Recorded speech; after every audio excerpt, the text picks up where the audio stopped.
su-aashayni baan ka shaqeynaya ahayd a plus b equal 60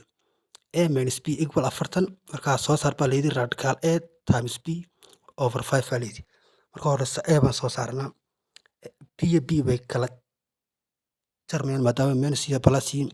a iyo a isku tagayaan waa 2a equal 100 marka a waxaan helnay 5 baan helnay konton baan helnay markaan a helno konton saan usoo helno b waxaan dhahnaa a plus b equal 60 marka waxaan dhahnaa ada bdana waxaan soo helnay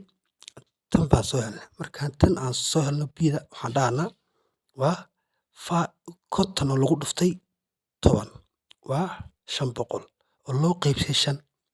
marka 500 oo loo qaybsay 5 waa 100 radical 100 baan haysanaa radical 100 radicalka imse kaga baxaysaa 10 bay kaga baxaysaa marka su-aashu waa maxayna waa tan baan helnay waad fahantaan u maleynayaa asalaamu calaykum